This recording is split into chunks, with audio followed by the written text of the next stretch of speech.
Señor bendiga la iglesia, Ministerio Restaurando el Tabernáculo, y a todos los hombres y mujeres y jóvenes que se unen a esta transmisión de nuestra escuela dominical. Alabado sea el Señor. Hoy vamos a recordar una vieja lección doctrinal bíblica, el perdón de Dios. Luego vamos a entender por qué el Señor me ha puesto a hablar del perdón de Dios en este día domingo. Para ello, vámonos a la lectura que vamos a hacer. Es Marcos, Evangelio según San Marcos, capítulo 2, los primeros 12 versículos. Leo en el nombre del Padre, del Hijo y del Espíritu Santo. Entró Jesús otra vez en Capernaum después de algunos días y se oyó que estaba en casa. E inmediatamente se juntaron muchos, de manera que no cabían ni aún a la puerta, y les predicaba la palabra. Entonces vinieron a él unos trayendo un paralítico que era cargado por 4, y como no podían acercarse a él a causa de la multitud, descubrieron el techo de donde estaba, y haciendo una abertura, bajaron el lecho en que yacía el paralítico. Al ver Jesús la fe de ellos, dijo al paralítico: hijo, tus pecados te son perdonados.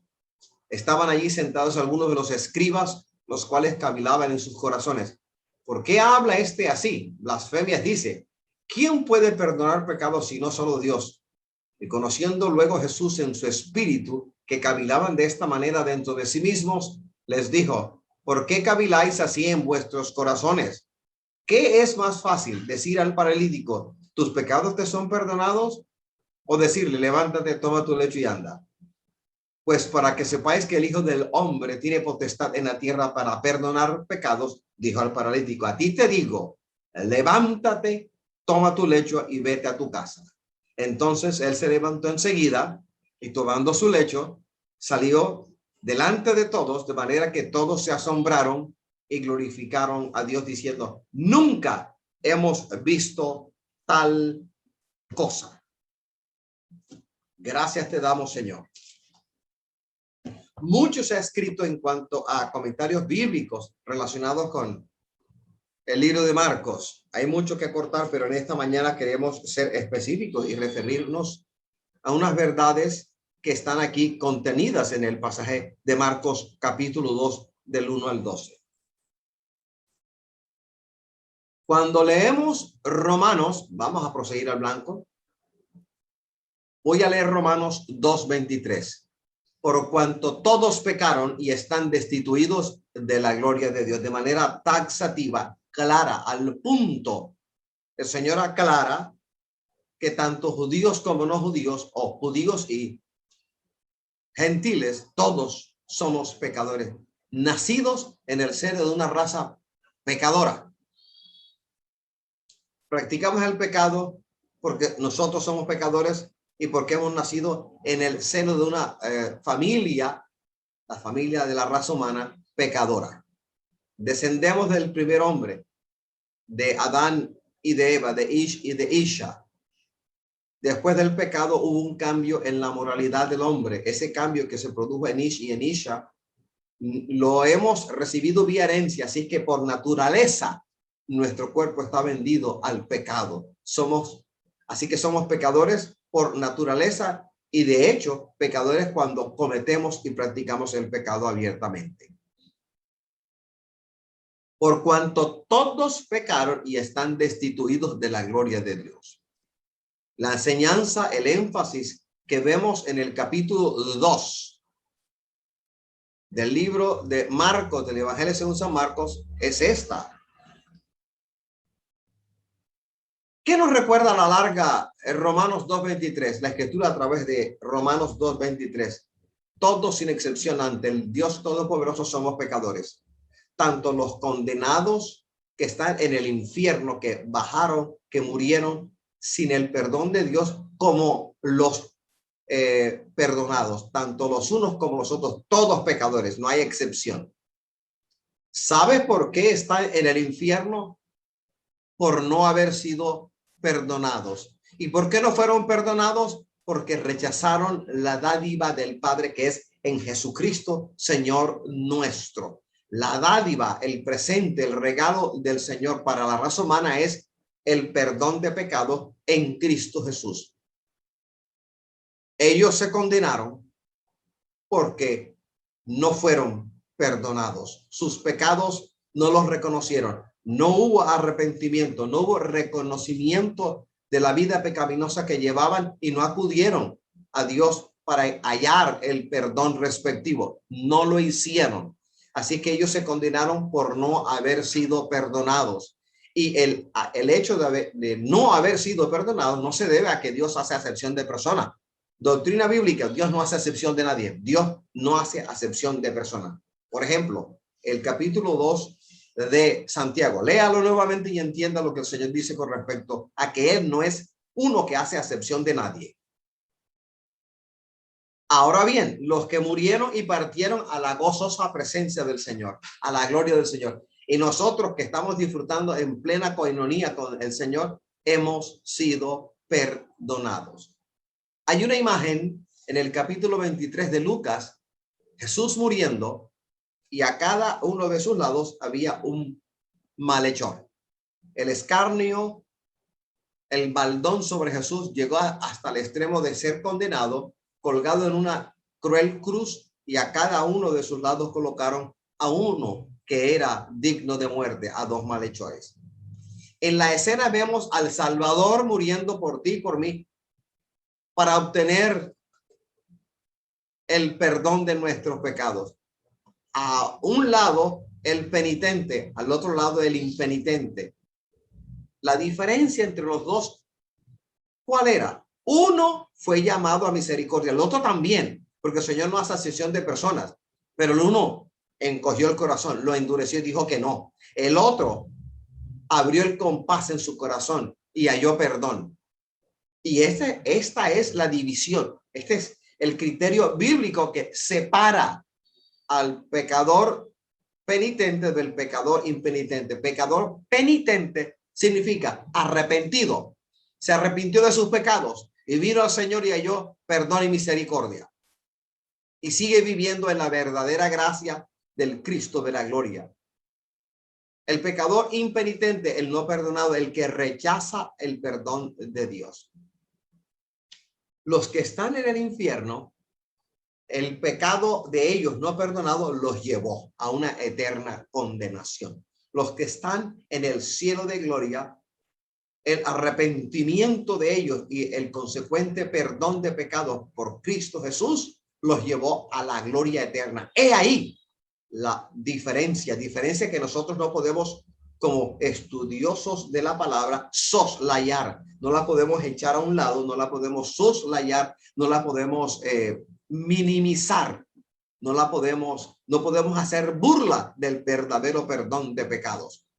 Así es que tú y yo no somos mejores que el que anda en injusticia, el malhechor, el truán, el sicario, la bruja, el brujo. No somos mejores que ellos. Sencillamente ellos el corazón lo tienen endurecido, lo endurecieron, y en lugar de acoger el perdón de Dios y buscar el camino del evangelio de Jesucristo, tomaron otro camino. Nosotros fuimos llamados a misericordia al igual que ellos, porque el Señor no hace acepción de nadie. Él no quiere más a unos que a otros. El que te diga que el Señor hace acepción de personas miente descaradamente. Aléjate de ella, aléjate de él. Dios no hace acepción de personas, pero él sí conoce el corazón del uno y conoce el corazón del otro, las intenciones del corazón del uno y las intenciones del corazón del otro. Se nos ha concedido el perdón divino. El Espíritu Santo ha venido a nuestra vida. Nos ha persuadido de pecado, convencido de pecado. Y dijimos sí a la oferta divina del perdón. Reconocimos el pecado cometido. Nos dolimos del pecado cometido. Dijimos que no queremos volver a hacer lo que antes hacíamos y pedimos el oportuno socorro en el poder del Espíritu Santo al Cristo de la gloria. Se nos concedió el perdón después de haber reconocido nuestro pecado, después de habernos arrepentido. Y el perdón junto con la justicia imputada, dada, otorgada a nosotros que adquirimos a través de Jesucristo el Señor. La justicia del Cristo de la gloria, de morir en la cruz del Calvario, derramar su sangre, tenía que morir para pagar el precio. Cumplió los requisitos, vino como representante de Dios en la cruz del Calvario, compartió nuestra filiación humana, compartió nuestra parentela, se hizo hombre y en calidad de hombre humano, ser humano, cumplió el requisito. Fue de parte de Dios el enviado para nosotros, de nosotros para el Padre, el enviado por nosotros. Él nos sustituyó, nos reemplazó en la cruz del Calvario. He ahí el verdadero carácter de mediador de Cristo Jesús. El mediador entre el pecador y el Padre. El Padre y el pecador se llama Jesucristo el Señor, muerto, sepultado, resucitado, sentado a la diestra del poder de Dios.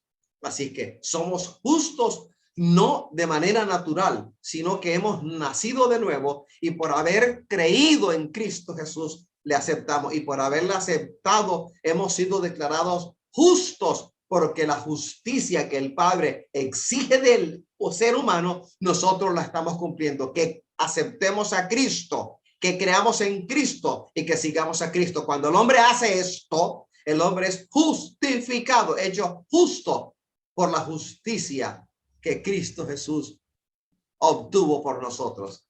Alabado sea el Señor. Romanos 5:9. Pues mucho más, estando ya justificados en su sangre, por él seremos salvos de la ira. ¿Cuál es la verdadera mayor necesidad del ser humano? El perdón. Sin el perdón, el ser humano es condenado, es arrojado al infierno. Y su pecado no perdonado lo lleva a la sepultura y lo lleva más allá de la sepultura a la perdición eterna. Esto significa que el mayor beneficio que el evangelio de Jesucristo nos ofrece es el perdón divino. Y esto es para todo aquel que cree. ¿Cuál es el corazón del evangelio? Juan 3:16. De manera, mira lo que dice el Señor. Juan 3:16, quizá una de las más conocidas citas en el mundo evangélico entre los hermanos cristianos evangélicos. La dádiva del Padre se llama Jesucristo el Señor. Porque de tal manera amó Dios al mundo que ha dado a su Hijo unigénito para que todo aquel que en él cree sea salvo y no sea condenado. Adelante, sigamos. Alabado sea el Señor. Sigamos a la siguiente filmina, por favor. Por un lado, la justicia del Padre. Aquí me toca recordar a la iglesia ciertas cosas que son doctrina bíblica y a mí no me es pesado hacerlo. Estamos hablando de misericordia y de justicia, justicia y misericordia. Y la justicia del Padre no pelea, no entra en reyerta con su misericordia. Justicia, una cualidad y calidad del modo de ser de Dios. La justicia del Padre, su santidad, demandaba que el pecador fuera muerto. Cristo tomó el lugar de todos nosotros, del pecador, tomó el lugar, nos sustituyó, hizo las veces de mediador. Y en la cruz del Calvario, nuestros pecados fueron echados sobre él.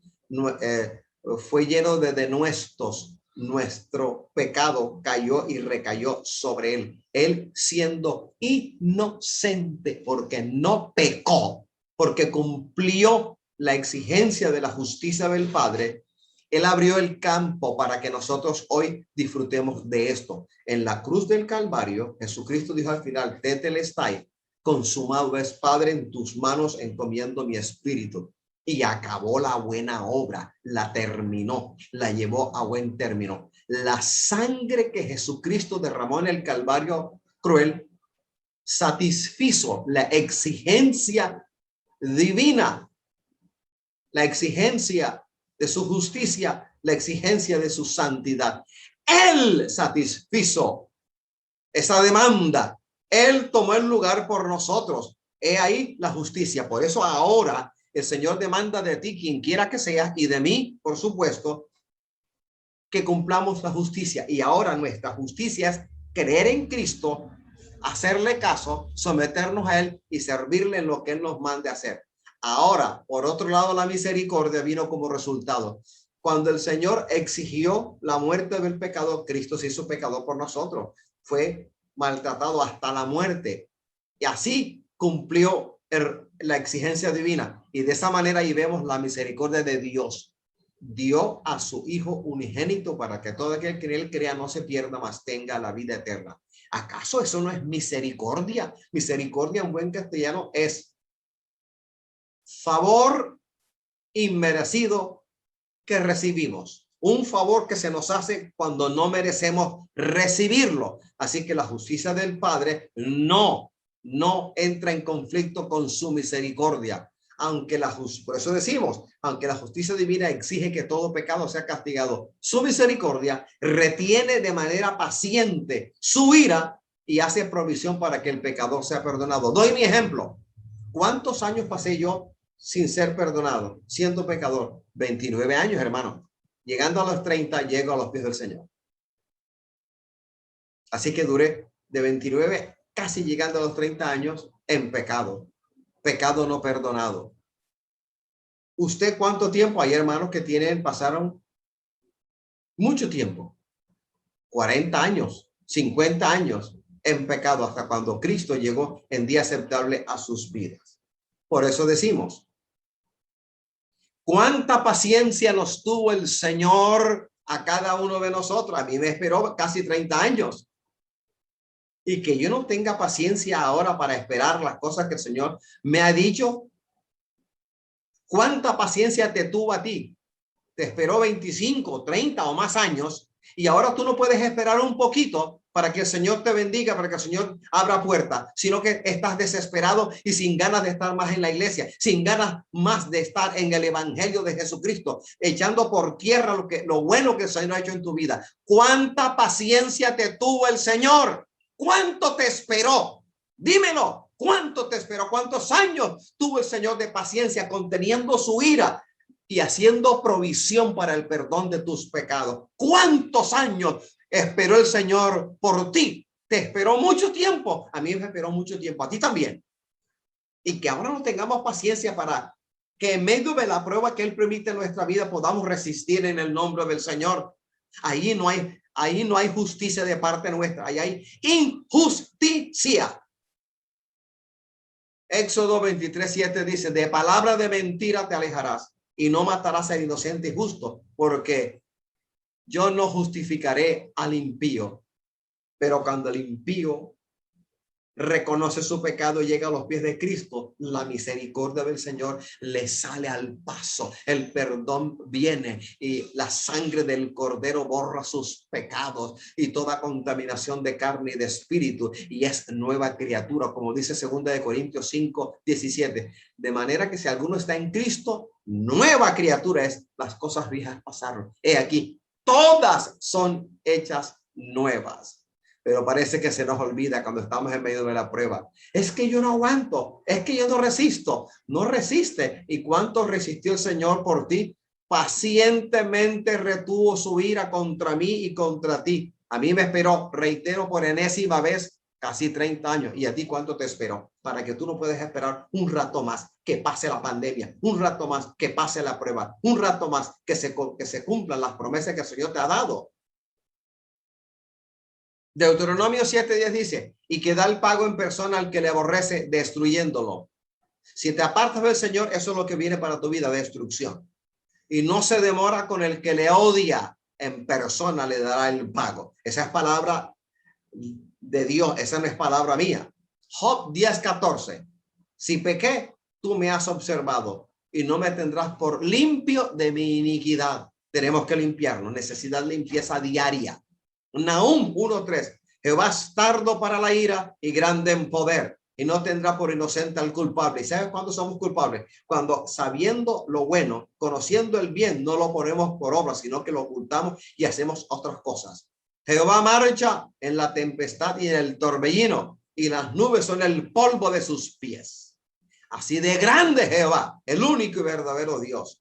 Números 14:18, Jehová tardo para la ira y grande en misericordia, que perdona la iniquidad y la rebelión, aunque de ningún modo tendrá por inocente al culpable, que visita la maldad de los padres sobre los hijos hasta los terceros y hasta los cuartos. Deuteronomio 4:31, porque Dios misericordioso es Jehová tu Dios. No te dejará, ni te destruirá, ni se olvidará del pacto que les juró a tus padres. Aquí la palabra nos recuerda el pacto. Evidentemente aquí el pacto es el pacto antiguo, el pacto entre el Señor y el pueblo de Israel. Esto nos recuerda que el Señor es Dios de pactos. Él es Dios de pactos. Él cumple lo que tiene que cumplir, pero hay una letra menuda en este pacto, el pacto en la sangre del Cordero, el nuevo pacto. Hay unas cláusulas que corresponden a Dios y otras cláusulas que corresponden a nosotros. Corresponden a nosotros. El Salmo 68, versículo 18 dice, y subiendo lo alto llevó cautivo a la cautividad y dio dones a los hombres, aún a los rebeldes, para que se sepa que ya está en medio de ellos. Al Señor Jesucristo le plació dar esa comisión al hombre de predicar el evangelio de Jesucristo. Gracias, Padre. Es Dios de pacto. Jehová es Dios de pacto. Dios, nuestro Dios, es Dios de pactos. El Salmo 86:15 dice, mas tú, Señor, Dios misericordioso y clemente, lento para la ira y grande en misericordia y verdad. Prosigamos entonces, sigamos adelante. Gracias, Señor. ¿Qué dice el Salmo 103 del 8 al 12? Vamos a leerlo. Misericordioso y clemente es Jehová, lento para la ira, grande en misericordia. No contenderá para siempre, ni para siempre guardará el enojo. No ha hecho con nosotros conforme a nuestras iniquidades, ni nos ha pagado conforme a nuestros pecados. Porque como la altura de los cielos sobre la tierra, engrandecido su misericordia sobre los que le temen. Cuando está lejos el oriente, cuánto está lejos el oriente del occidente, hizo alejar de nosotros nuestras rebeliones. El Señor no me ha hecho pagar por mis pecados. Me los perdonó, borrón y cuenta nueva. Los sepultó en lo más profundo de la mar. Y sé que en lo más profundo de la mar hay una presión que para que el ser humano llegue hasta el fondo tiene que acudir a escafandras y a otro tipo de submarinos pequeños que no llegan realmente hasta lo profundo de, por ejemplo, la fosa que está allí en Puerto Rico, en el fondo del mar, porque la presión es tan grande que revienta todo.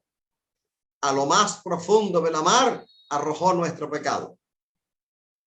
Salmo 108:4, porque más grande que los cielos es tu misericordia y hasta los cielos tu verdad. Salmo 145:8, clemente y misericordioso es Jehová, lento para la ira y grande en misericordia. Isaías 43:25, yo soy el que borro tus rebeliones por amor de mí mismo y no me acordaré de tus pecados.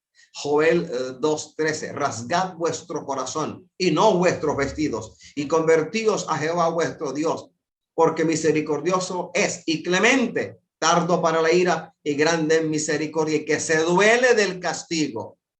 Éxodo 34 versos o versículos 6 y 7. Y pasando Jehová por delante de él, proclamó, Jehová, fuerte, misericordioso y piadoso, tardo para la ira y grande en misericordia y verdad, que guarda misericordia a millares, que perdona la iniquidad, la rebelión y el pecado, y que de ningún modo tendrá por inocente al malvado, que visita la iniquidad de los padres sobre los hijos y sobre los hijos de los hijos hasta la tercera y cuarta generación. Mira, aquí lo que resalta en lo que hemos leído es Jehová, tardo para la ira y grande en misericordia y verdad. Llegamos a los pies de Cristo porque el Espíritu Santo fue enviado a nosotros en tiempo de salvación. No dimos el paso, no buscamos. Él nos buscó, Él dio el paso. Él nos hizo nacer de nuevo. ¿Y qué demanda el Señor de nosotros ante este gran perdón que ha traído a nuestra vida? Que seamos fieles, que no nos desviemos, que cobardemente no nos refugiemos en nuestra debilidad adánica como excusa para hacer lo malo y apartarnos del Dios Todopoderoso. Porque ese es el camino fácil, el camino del cobarde. Y Dios no nos ha dado a nosotros espíritu de cobardía, sino de poder, amor y dominio propio. La siguiente, Firmina, siguiente, por favor.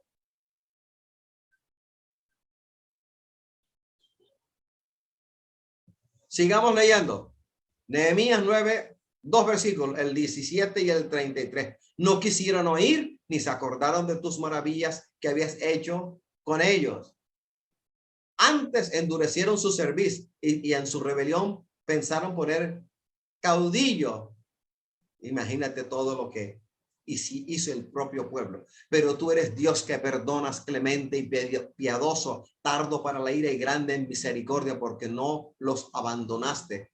Pero tú eres justo en todo lo que ha venido sobre nosotros, porque rectamente has hecho, mas nosotros hemos hecho lo malo. Confesión del líder Nehemías después del regreso del exilio. Romanos 2, versículos 4 y 5. O menospreciáis las riquezas de su benignidad, paciencia y longanimidad, ignorando que su benignidad te guía al arrepentimiento, pero por tu dureza y por tu corazón no arrepentido, atesoras para ti mismo ira para el día de la ira y de la revelación del justo juicio de Dios.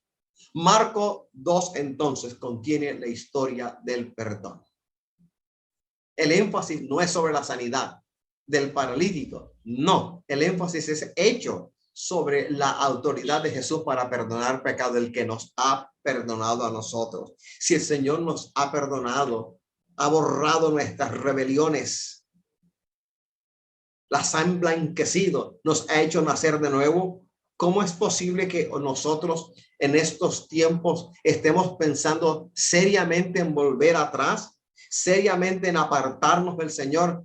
¿Cómo es posible que estemos haciendo tanto énfasis en lo malo que nos pasa, en lo malo que nos acontece? ¿Cómo es posible que echemos a un lado, que soslayemos la benignidad, la paciencia, la longanimidad, la largura de ánimo del Señor para con nosotros y su diestra extendida a favor de nosotros? ¿Cómo es posible que actuemos de esa manera? Que ya no nos congreguemos, que ya no queramos hablar con el hermano de la iglesia, que ya no queramos estar en los clamores, en las reuniones. ¿Cómo es posible que tengamos en tan poco lo que el Señor ha hecho en nuestra vida y a favor de nuestra vida? La autoridad de Jesús para perdonar pecado. La siguiente.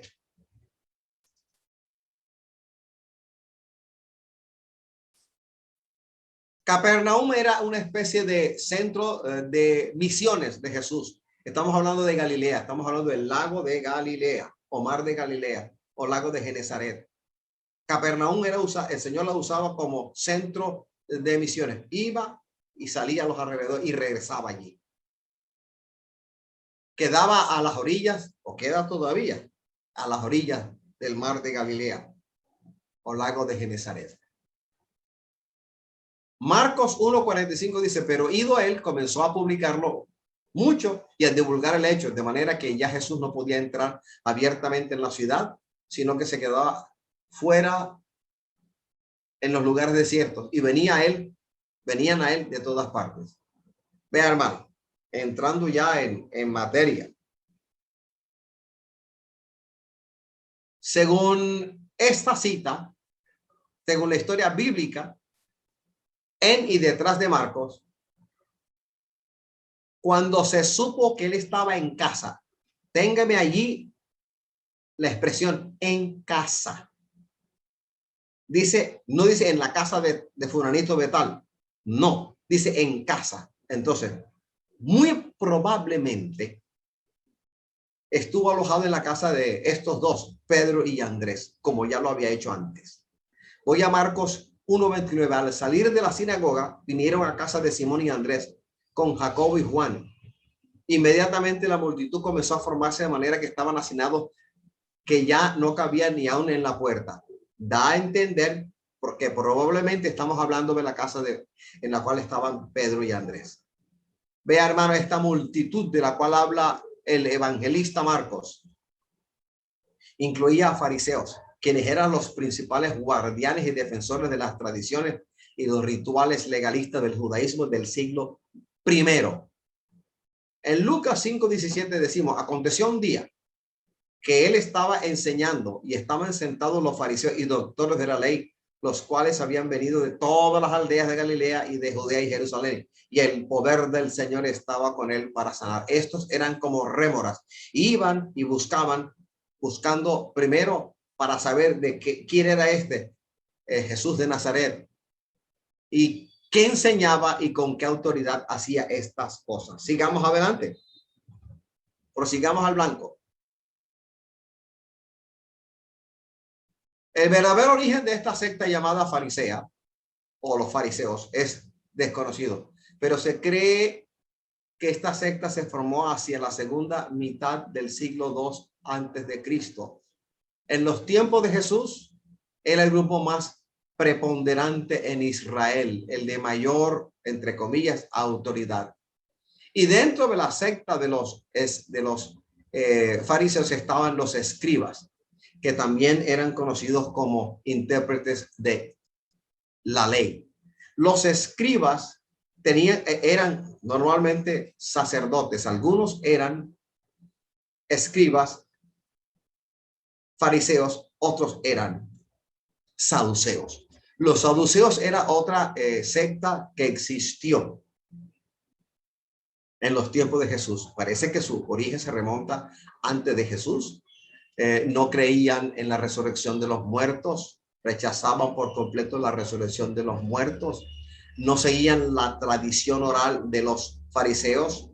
Ellos a su manera iban e interpretaban solamente la ley. Eran una especie de liberales, entre comillas, en cuanto a la observancia, no observación, observancia de la ley. Marcos 2, 6 y 16. Estaban allí sentados algunos de los escribas, los cuales cavilaban en sus corazones. Y los escribas y los fariseos, viéndole comer con los publicanos y con los pecadores, dijeron a los discípulos, ¿qué es esto? ¿Que él come y bebe con los publicanos y pecadores? Estoy hablando de estos fariseos. En Lucas 10:25, y aquí un intérprete de la ley se levantó y dijo para probar al maestro, haciendo, ¿qué cosa heredaré la vida eterna? Es el origen. Parece que el origen de esto se remonta aún a los tiempos post-exílicos, Esdras y Nehemías. El trabajo de Esdras era hacer entender la palabra del Señor, y el trabajo de ellos era copiar, preservar e interpretar las escrituras a fin de instruir al pueblo. Los fariseos se podían hallar en diferentes sectas. Repito, saduceos o esenios. A ver, los esenos o esenios, segundo siglo antes de Cristo, seguían la ley, se oponían al sacerdocio del templo, vivían en el desierto, vivían una vida austera, hacían votos de nazareo, celebraban la Pascua después del día de la Pascua sin cordero, porque eran una especie de secta que creía no en el consumo de carne. Eran vegetarianos. De ellos, incluso la Roma papal habló de ellos. Siguiente. La siguiente. Filmina, por favor.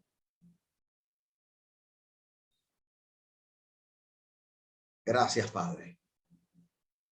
Vamos a llegar entonces al punto 2. Esa fue una pequeña introducción, un pequeño rodeo que di. Ahora vamos al versículo 2 de Marcos 2. Y les predicaba la palabra. Y les predicaba la palabra. Vamos a Romanos 10:17. Así que la fe es por el oír y el oír por la palabra de Dios. Si hay algo que no puede ser sustituido en el ejercicio evangelístico de predicar la palabra, es esto: enseñar la Biblia. Nada, ningún testimonio, nada, ninguna sanidad, nada, ninguna liberación, nada de eso puede sustituir el alimento de la fe. El verdadero alimento de la fe está en Romanos 10:17. Así que la fe es por el oír y el oír por la palabra de Dios. insustituible la palabra del Señor en la iglesia y en la vida de cada uno de nosotros. Por eso no podemos echar a un lado ni soslayar ni menospreciar la palabra. Lucas 15:17 da un detalle extra con la descripción de los fariseos y doctores de la ley que habían venido de todas las aldeas de Galilea y de Judea y Jerusalén.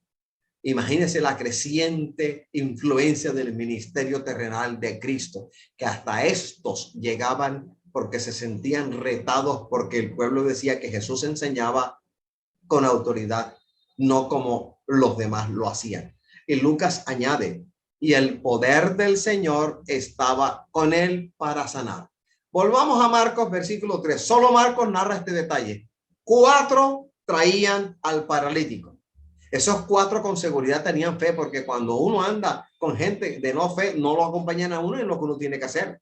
Para haberle traído a la casa en donde estaba Jesús, estos 4 creían en la sanidad de él. Eran 5 entonces que creían en la sanidad de parte del Señor. El paralítico propiamente dicho y los 4 que lo acompañaban, que lo cargaban. Alabados al Señor. En el versículo 4, obstáculo superado por la inquebrantable fe de los 5. ¿Cómo era el techo? Los techos aquellos no eran con tejas de Eternit o de otro material. No, eran planos, eran planas. Mira la ilustración, que más o menos ilustra cómo probablemente eran los techos de las casas. No, porque no tenemos un plano de la casa, no lo hay, pero sabemos por historia bíblica, sabemos por arqueología bíblica que los techos en ese entonces eran planos, no eran como nuestros techos. Imagínense, llegaron a la casa porque escucharon que Jesús estaba ahí, en casa, como dice la palabra, en casa. Y dijeron, bueno, llegamos, pero había tanta gente que estaban hacinados a la puerta, no podían entrar, eso estaba atestado. Eso no fue obstáculo para más de 4, ni para estos 5, sino que dijeron, ¿cómo? Así que buscaron una solución, no se detuvieron. Ante el más pequeño detalle de oposición, hay quienes dicen, no, esto no es conmigo, es que el evangelio es muy duro, esto es muy duro, y se van y se echan para atrás, y algunos se están echando para atrás. Estos 5 llegaron y dijeron, por el techo. Si no hay por dónde meternos, nos metemos por el techo. Y fueron hacia el techo. Eso les costó gran dificultad. Me imagino que la camilla en la cual iba, la amarraron de tal manera que el paralítico estaba amarrado, porque para levantarlo de manera que lo alzaron por la pared. O se caía o no se caía, así que seguramente fue amarrado, fue aguantado y lo subieron los 4. Quitaron el techo, quitaron el obstáculo por la fe y lo bajaron. ¿Acaso Jesús no sabía que estaba allí? Claro que lo pudo haber abierto, pudo haber hecho un milagro, haber hecho más espaciosa la casa en la cual estaba, pudo haber hecho una brecha, haber hecho aparecer una puerta en alguna pared de la casa, pero no, él permitió que la osadía de la fe de ellos llegara hasta el colmo de llegar al techo, desentecharlo, hacer un hueco, un hoyo y meterlo y bajarlo a donde estaba Jesús. Obstáculo superado por fe inquebrantable. ¿Y cuál es el obstáculo que tú tienes, iglesia? ¿Cuál es el obstáculo que tú tienes, familia? ¿Cuál es el obstáculo que tú tienes, hermana y hermano? ¿Qué es lo que es obstáculo para ti? Que en el nombre del Señor no lo puedas quebrantar. Versículo 5. Al ver Jesús la fe de ellos, cuando el Señor ve nuestra fe inquebrantable, granítica, de una sola pieza, mejor dicho, nuestra fe granítica, nuestra fe en el Hijo de Dios, hace mover la diestra de Jehová a nuestro favor, y los obstáculos se van quitando y se van quitando, y los enemigos van siendo derrotados, desmenuzados, barridos con escobas de destrucción. Al ver Jesús la fe de ellos, cuando el Señor vio la fe de ellos movió el poder de Dios. Cuando el Señor ve tu fe mueve montañas. La fe mueve el poder de Dios. Hijo, tus pecados te son perdonados. Primero fue el perdón y luego enseguida la sanidad. El enfermo y sus 4 acompañantes tienen una fe inquebrantable y vencedora, una fe victoriosa sobre las dificultades. Me pregunto, ¿cómo andamos de fe nosotros realmente? En la vigilia todos tenemos fe. En el culto todos tenemos fe. En la escuela dominical todo el mundo tiene fe.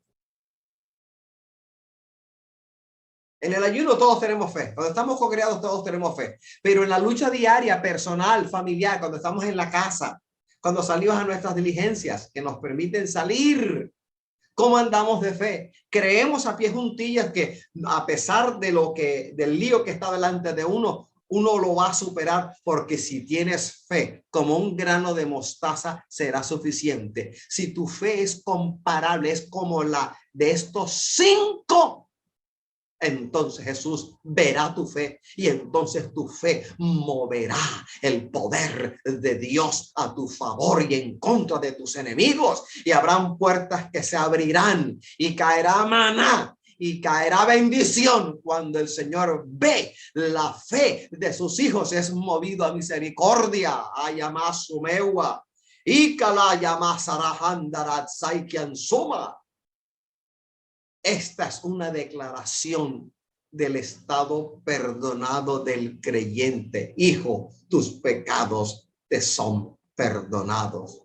Hijo, tus pecados te son perdonados. Y si tú has recibido el perdón de Dios, la sanidad, el milagro, el portento, el prodigio y la maravilla están a la puerta. Sigue creyendo que en su agenda, en su tiempo, el Señor hará lo que tu fe ya hizo. Y tu fe, ¿qué hizo tu fe? Mover la diestra de Jehová a tu favor. Y en el tiempo de Jehová verás el milagro, el portento, el prodigio y la maravilla. Porque si tu fe no es así como la de estos 5, no verás el amanecer de un nuevo día y no habrá milagro y no habrá sanidad. Tu fe tiene que ser como la de estos 5 para que haya milagro, para que la mano de Jehová se mueva a favor de ti, para que la diestra de justicia se mueva a favor de ti, para que la diestra de Jehová golpee el rostro, la mejilla de tus enemigos y les reviente los dientes y los esparza como el tamo al viento. Para que eso ocurra, en nosotros tiene que estar la fe de estos 5. El paralítico y los 4. Ciertamente era un paralítico, pero su fe no estaba paralítica, no estaba paralizada. Allá va su ansequeteye, sansía aquí a la zarray que amansó el emeyemejetza. Sigamos adelante. Gracias, Señor. Vea, hermano. El que posee esta fe es recompensado ricamente. Ricamente. Hebreos 11:6. Pero sin fe es imposible agradar a Dios, porque es necesario que el que se acerca a Dios crea que le hay y que Él es galardonador de los que le buscan. Si yo leo la Biblia sin fe, hago una lectura más como si estuviera leyendo una revista, un paquito, una historia, una leyenda, y no la palabra del Señor. Si oro sin fe, pierdo el tiempo. Hablo al metal, hablo a la pared, no al Señor. Si yo ayuno sin fe, lo que me ocurre es pasar hambre. Si vigilo sin fe, pierdo el sueño. Todo lo que yo haga como hijo de Dios en Cristo Jesús, Señor nuestro, debe estar empapado, embadurnado, perfumado, saturado de la fe de estos 5. Esa fe del paralítico, él estaba paralítico en una condición, pero su fe no estaba paralítica. Su fe no estaba paralítica, no estaba paralizada. Alabados al Señor. Juan 11:40 dice, Jesús le dijo, ¿no te he dicho que si crees verás la gloria de Dios? ¿Y en qué ocasión lo dijo? En la ocasión de la muerte de uno que tenía 4 días de muertito y ya hería. Le dijo a una y a la otra hermana, ¿no te he dicho que si crees verás la gloria de Dios? Mira qué declaración tan grande y no la creemos todavía. No nos atrevemos a creer. No nos atrevemos a soltarnos en la fe. No te he dicho que si crees, y que el que lo dijo no es político, no es el pastor de la iglesia Restaurando el Tabernáculo, no es un familiar, no es un tío, no es un abuelo, no es un vecino, no es un vendedor ambulante, es el Señor. Sea pues Dios veraz y todo hombre mentiroso. El que dijo, no te he dicho que si quieres verás la gloria de Dios, es Dios. Versículo 11 de Marcos. A ti te digo, levántate, le dijo al paralítico. Paralítico del cuerpo, pero no paralítico en fe. A ti te digo, levántate, toma tu lecho y vete a tu casa. Alabado sea el Señor. En el versículo 12 dice, entonces él se levantó enseguida y tomando su lecho salió delante de todos. Primero, capítulo número 1 de la escena, la cama había llevado al hombre. Capítulo número 2 de la misma escena, el hombre llevaba ahora la cama. La cama no fue impedimento porque la fe, si ciertamente él estaba paralítico y su cuerpo estaba pegado a la cama, apoyándose en la cama, su fe no estaba en la cama, su fe estaba intacta, incólume, granítica, de una sola pieza. Alabado sea el Señor. Él estaba paralítico, mas su fe no estaba paralítica, por eso la fe lo liberó. La fe lo liberó, lo libertó, cambió su estancia entre sus amigos. La fe de los 5, porque no solamente fue 1, sino 4. Si este paralítico va con 4 sin fe, no habría, a lo mejor no habría habido la sanidad, pero fue con 4. Así que cuando tú vayas a hacer la obra del Señor, no te juntes con gente con fe raquítica, subdesarrollada, picada con chikungunya y otras enfermedades tropicales. Ve con gente de fe, gente de fe, gente de fe. A ti te digo, levántate, toma tu lecho y vete a tu casa. De igual manera el Señor a mí me está diciendo, a ti te digo, levántate, toma tu condición, levántate y preséntala. Alabado sea el Señor. Ciertamente una cama llevando al hombre y ciertamente el hombre y luego llevando la cama como testimonio de lo que había ocurrido en su vida, y fue la fe. Su fe, su fe, su fe movió la diestra de Jesús, su fe movió la mano de Dios, su fe abrió el camino para el milagro, su fe abrió el camino para la sanidad instantánea. Alabado sea el Señor. Vea bien, hermano, estos judíos conocían el perdón, los que cavilaban en su mente diciendo, este se hizo Dios, porque solamente Dios puede perdonar los pecados. Mira lo que agrega el versículo 12. Nunca hemos visto tal cosa. Alabado sea el Señor. Así es que los que estaban cavilando, ellos sí conocían el perdón de pecados a través de la Escritura, porque eran conocedores de la Escritura. Ellos sí conocían el perdón de pecados a través de la Escritura. Isaías 43:25, léalo en su casa. Miqueas 7:18, no sea perezoso, léalo. Éxodo 34:6-7, vuélvalo a leer en su casa, no sea perezoso, no sea flojo. Alabados al Señor. Se maravillaban de Jesús, el Dios encarnado, perdonando y salvando. Y que de nosotros, ¿acaso Cristo no está en nuestro corazón por la persona del Espíritu Santo? Y si Cristo mora en nosotros a través del Espíritu Santo, a través del milagro del nuevo nacimiento, ¿cómo que no voy a creer en milagros? ¿Cómo que no voy a creer en sanidades, en portentos, en prodigios, en hazañas, en maravillas? Claro que creeré, aunque el cielo y la tierra se desgajen en 1000 pedazos, aunque escucha mucho, aún dentro de la iglesia, decir cosas diferentes a lo que me ha dicho el Señor, no voy a dejar de creer. Hablaré, creeré, no dejaré de confesar. Alabado sea el Señor. Mi alma te alaba y mi alma te bendice. Siguiente.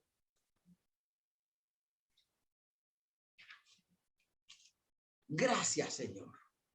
Mi alma te alaba y mi alma te bendice. Yo leo Gálatas 3:13 y leo lo siguiente. Cristo nos redimió de la maldición de la ley, enfermedades, ruina y muerte.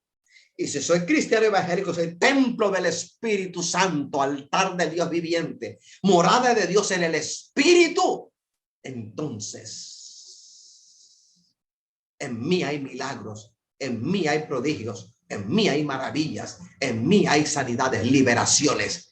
Veré, he visto, veré y seguiré viendo la bendita gloria de Dios, porque para el que cree todo es posible, todo es posible, todo es posible. Alabado sea el Señor. El Dios que tenemos nosotros es un Dios de promesas.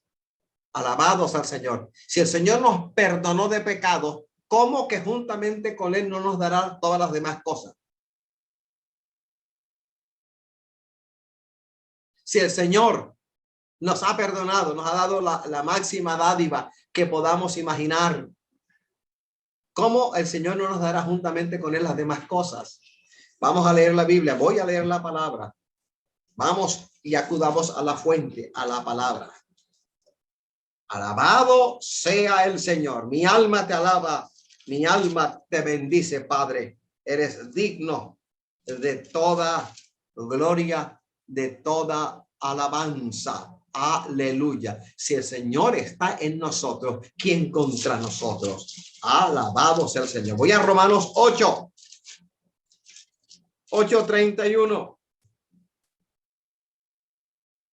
¿Qué pues diremos a esto? Si Dios es por nosotros, ¿quién contra nosotros? El que no escatimó ni a su propio Hijo, sino que lo entregó por todos nosotros, ¿cómo no nos dará también con él todas las cosas? Y parte de todas estas cosas, ¿saben qué son? La sanidad del cuerpo, la liberación. Alabado sea el Señor. Gloria, honra al que vive y reina por los siglos de los siglos.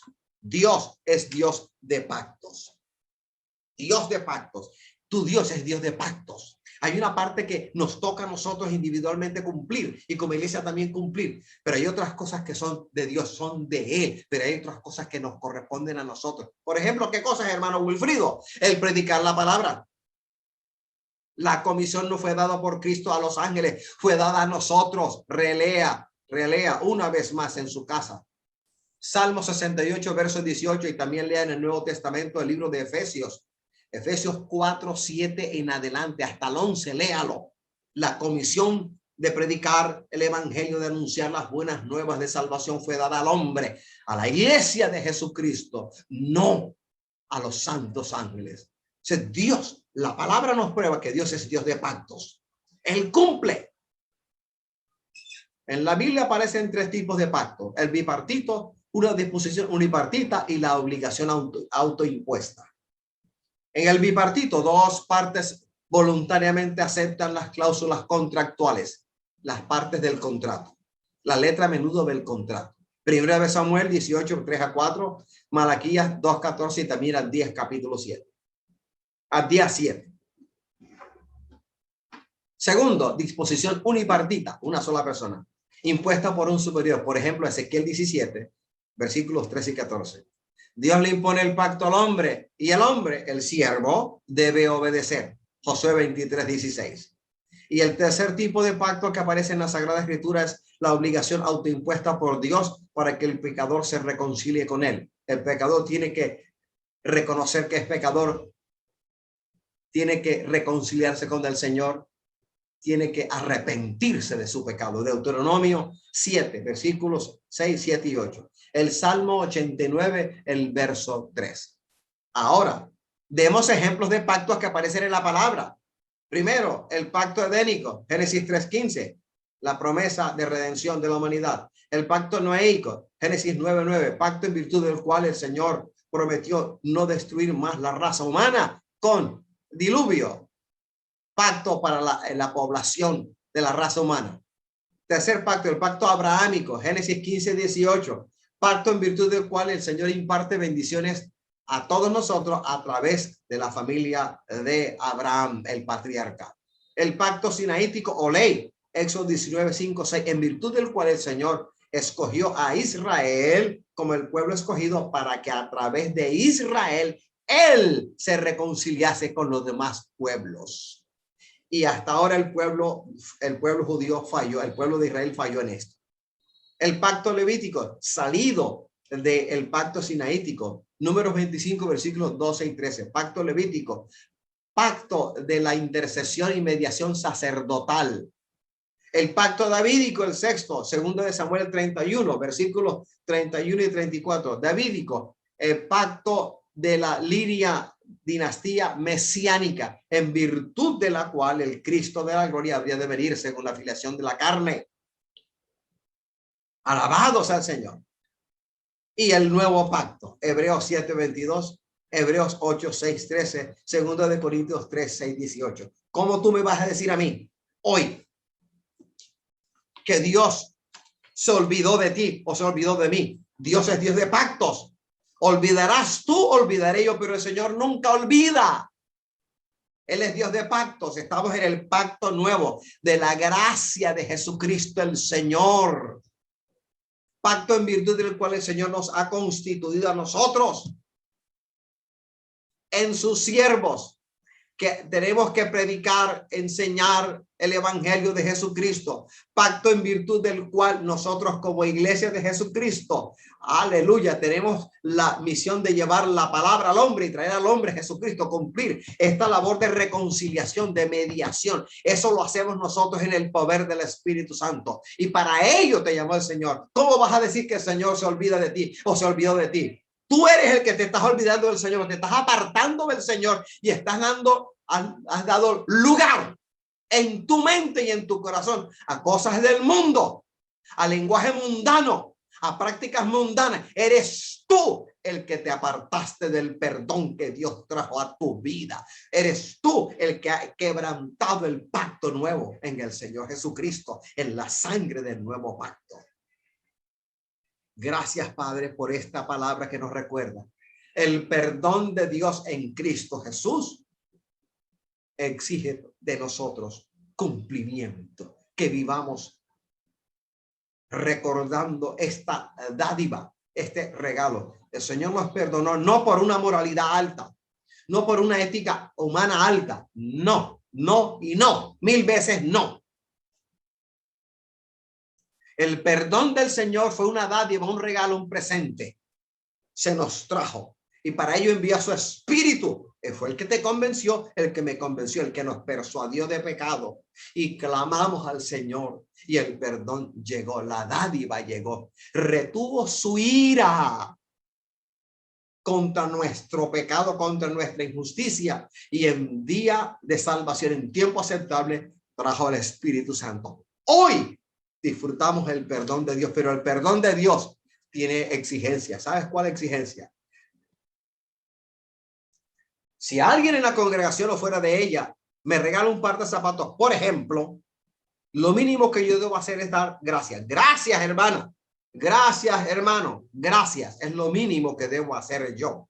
Pero yo no trabajé para el par de zapatos, porque dejaría de ser regalo. Regalo, una dádiva, un presente, el perdón de Dios. Si el Señor nos ha dado esta dádiva, este regalo, este presente del perdón de nuestros pecados, lo mínimo que debe haber en nosotros es una actitud, una decisión y una actitud de servicio y de acción de gracias y de profundo agradecimiento por semejante dádiva, por semejante presente, por semejante regalo.